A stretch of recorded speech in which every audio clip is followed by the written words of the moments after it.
estimados estudiantes, esperando que se encuentren muy bien.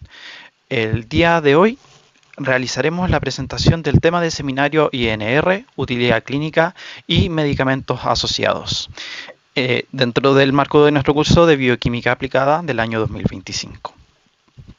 El INR, o International Normalized Ratio, es un parámetro esencial en la monitorización de la terapia anticoagulante, particularmente en pacientes que usan fármacos como la warfarina. Su valor clínico radica en que permite estandarizar los resultados del tiempo de protrombina entre distintos laboratorios, asegurando que la interpretación sea comparable y útil para el manejo terapéutico. A lo largo de esta presentación vamos a profundizar en tres aspectos claves. Primero, la utilidad clínica del INR y cómo interpretarlo en distintos escenarios. Segundo, los medicamentos más asociados a cambios en este parámetro, tanto aquellos que lo aumentan como los que lo disminuyen. Y finalmente, la importancia de reconocer las interacciones farmacológicas que pueden poner en riesgo la seguridad del paciente. El objetivo de esta presentación es entregar herramientas prácticas para que el INR no sea visto solo como un número, sino como una guía confiable en la toma de decisiones clínicas para el manejo de la anticoagulación. El INR, o International Normalized Ratio, es un parámetro que se calcula a partir del tiempo de protrombina y que permite estandarizar los resultados entre diferentes laboratorios. Esto es fundamental porque el tiempo de protrombina, TP de aquí en adelante, depende del reactivo usado y sin esta corrección los valores no serían comparables. La fórmula del INR incluye el tiempo de protrombina del paciente dividido respecto al tiempo de protrombina de control, y esto elevado al valor del ISI, que corresponde al índice de sensibilidad internacional del reactivo. Este ajuste lo que garantiza es la comparabilidad entre laboratorios. En la práctica clínica, el INR evalúa la vía extrínseca y la vía común de coagulación, incluyendo factores claves como el factor 7 en la vía extrínseca y los factores 10, 5 y 2, que es la protrombina, y el fibrinógeno en la vía común. En condiciones normales, el INR se sitúa entre 1,0 a 1,3, mientras que en pacientes bajo tratamiento anticoagulante, el rango terapéutico habitual suele estar entre 2 a 3, dependiendo de la indicación clínica. En resumen, el INR no solo es un número, es un índice que traduce la fisiología de la coagulación en un valor estandarizado, fiable y útil para guiar la terapia anticoagulante y reducir el riesgo de complicaciones. El INR tiene distintos rangos terapéuticos dependiendo de la condición clínica que estemos tratando, y es justamente esta flexibilidad la que le da tanta utilidad en la práctica médica. En pacientes con fibrilación auricular no valvular, trombosis venosa profunda o tromboembolismo pulmonar, el rango recomendado es de 2 a 3. Este intervalo representa el equilibrio óptimo entre prevenir eventos tromboembolíticos y al mismo tiempo evitar el riesgo de sangrado. Por otro lado, en pacientes con válvulas cardíacas mecánicas, se requiere una anticoagulación más intensa, con un rango terapéutico entre 2,5 y 3,5. Esto es particularmente relevante en casos de prótesis ubicada en posición mitral o en aquellos con factores de riesgo adicionales, donde incluso puede definirse un rango más específico según el criterio cardiológico. En términos prácticos, el INR se utiliza principalmente para monitorizar a los pacientes en tratamiento con antagonistas de la vitamina K, como la warfarina y el acenocumarol, de manera tal que ajustar la dosis en función del INR es la herramienta que nos permite mantener a los pacientes dentro de un rango seguro y eficaz, evitando tanto la trombosis como la hemorragia. En resumen, el INR es un verdadero punto de equilibrio. Demasiado bajo expone al paciente a trombosis, demasiado alto aumenta el riesgo de sangrado.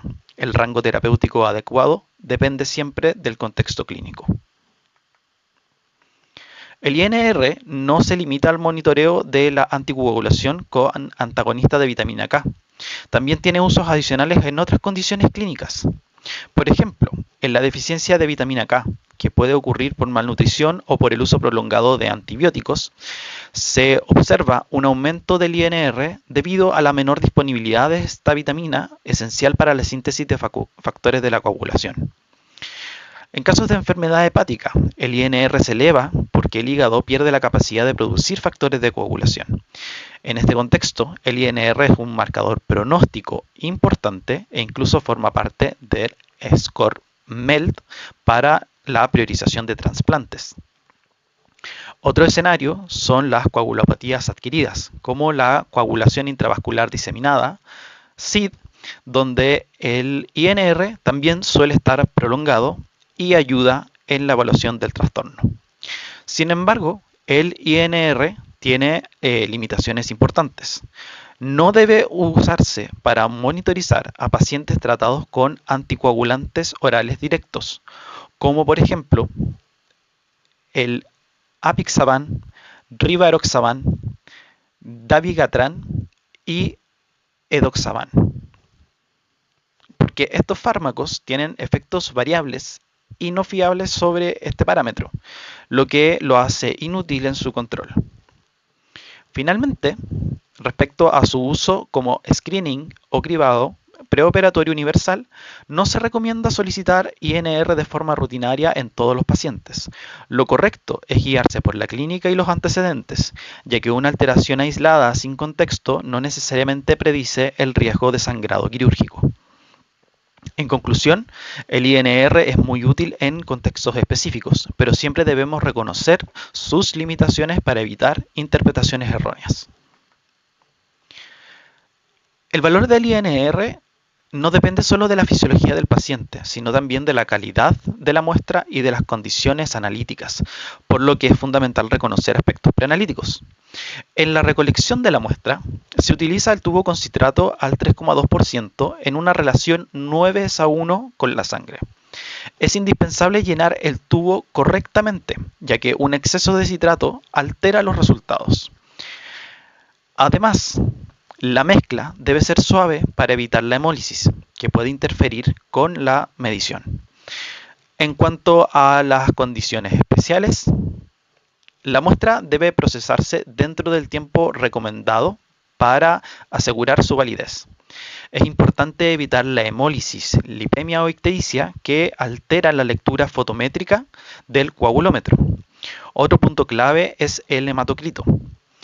En pacientes con valores mayores al 55% debe ajustarse el volumen de citrato para prevenir falsos aumentos del INR. Respecto a las interferencias medicamentosas, hay que recordar que tanto la heparina como los anticoagulantes orales directos, los DOACs, pueden prolongar el tiempo de protrombina con ciertos reactivos, pero esto no refleja la anticoagulación real, lo que puede inducir a errores en la interpretación clínica. Por último, debemos tener en cuenta que existe variabilidad entre reactivos y equipos, lo que hace esencial la estandarización mediante el uso del ISI, además del uso de controles de calidad internos y lotes validados. Solo de esta forma aseguramos que los resultados de INR sean fiables y comparables entre laboratorios. Uno de los aspectos más importantes al interpretar el valor del INR es conocer los medicamentos que pueden aumentar su valor en pacientes tratados con antagonistas de la vitamina K, como la warfarina o el acenocumarol, porque incrementan el riesgo de sangrado. Dentro de los antimicrobianos destacan los antifúngicos azólicos como el fluconazol, el voriconazol y el itraconazol, y varios antibióticos como trimetoprim sulfametoxazol, el metronidazol, el uso de macrólidos, fluoroquinonolas y el ninesolid. Entre los cardiovasculares, la amiodarona tiene un efecto muy potente y prolongado sobre el INR. Y adicionalmente, algunas estatinas, como la simvastatina y atorvastatina, también pueden potenciar la anticoagulación. En el grupo de los analgésicos y otros, el paracetamol en altas dosis repetidas, el tramadol y el alcohol en consumo agudo pueden inhibir el metabolismo hepático elevando el INR.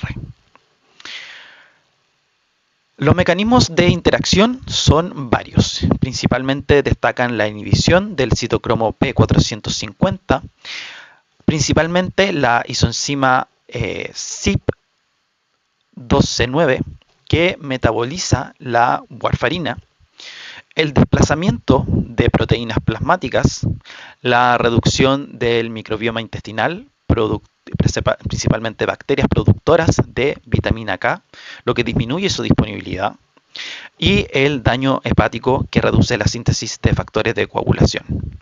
El resultado final de todas estas interacciones es el aumento del efecto anticoagulante y por lo tanto un mayor riesgo de hemorragias, lo que obliga a un monitoreo más estrecho del INR y muchas veces a un ajuste de dosis. Al igual que existen medicamentos que aumentan el INR, también hay otros que lo disminuyen, reduciendo el efecto anticoagulante de los antagonistas de vitamina K y aumentando el riesgo de eventos trombóticos. En primer lugar, tenemos los inductores enzimáticos, como por ejemplo la rifampicina, los anticonvulsivantes como la carbamazepina, la fenitoína y el fenobarbital, y también algunos fitoterapéuticos como el hipérico o St. John's wort o hierba de San Juan, que inducen enzimas hepáticas y aceleran el metabolismo de los anticoagulantes. Otro mecanismo es la interferencia con la absorción, y aquí destacan las resinas como la colestiramina, algunos antiácidos en determinados casos y el consumo crónico de alcohol, que también induce enzimas metabólicas y disminuye el efecto de los antagonistas de vitamina K. El tercer grupo corresponde a el aporte de vitamina K, ya que al aumentar su disponibilidad se contrarresta el efecto anticoagulante. Esto ocurre con suplementos vitamínicos, con la nutrición enteral rica en vitamina K y con dietas con alto consumo de verduras de hoja verde. El resultado final de estas interacciones es la pérdida del efecto anticoagulante, lo que eleva el riesgo de trombosis. Es importante señalar que en algunos casos estos cambios no se reflejan de manera inmediata en el INR, por lo que se recomienda una monitorización más frecuente y ajustes de dosis según el contexto clínico. En resumen, tanto los aumentos como las disminuciones del INR asociados a fármacos nos recuerdan que la anticoagulación con antagonistas de vitamina K requiere un seguimiento muy cercano y una comunicación constante con el paciente. Un aspecto muy relevante del manejo clínico es que no todos los fármacos aumentan el riesgo de sangrado, lo hacen modificando el INR. Existen grupos de medicamentos y suplementos que incrementan el riesgo hemorrágico sin alterar el parámetro del INR, lo que obliga a una vigilancia clínica más estrecha. En primer lugar, tenemos los antiagregantes plaquetarios, como el ácido acetilsalicílico, también conocido como aspirina, el clopidogrel, el ticagrelol y prasugrel, en que su mecanismo es la inhibición de la función plaquetaria, que no se refleja en el INR, pero que aumenta significativamente el riesgo de sangrado combinado con anticoagulación. También tenemos a los antiinflamatorios no esteroidales como el ibuprofeno, el naproxeno o el diclofenaco, por nombrar algunos, que tienen un efecto doble. Por un lado, producen lesión en la mucosa gastrointestinal y adicionalmente alteran la función plaquetaria por la inhibición de la COX-1, la oxigenasa 1. Por otra parte, también tenemos a los antidepresivos inhibidores de la recaptación de la serotonina o de la noradrenalina, como lo son la fluoxetina, la sertralina y la venlafaxina, que reducen la recaptación de serotonina plaquetaria, lo que también compromete la agregación y eleva el riesgo de sangrado. Por último, algunos suplementos y productos herbales como el ginkgo biloba, el ajo, el ginseng o el omega 3 en dosis altas poseen efectos antiplaquetarios diversos que tampoco se detectan con el INR. Por eso la recomendación clínica es clara. Siempre evaluar el balance riesgo-beneficio, considerar la gastroprotección cuando corresponda y, sobre todo, educar al paciente sobre estas interacciones, ya que son una causa frecuente de complicaciones en la terapia anticoagulante. El INR alterado requiere un enfoque práctico y sistemático, que depende de cuánto se aleje del rango terapéutico y de si el paciente presenta o no sangrado.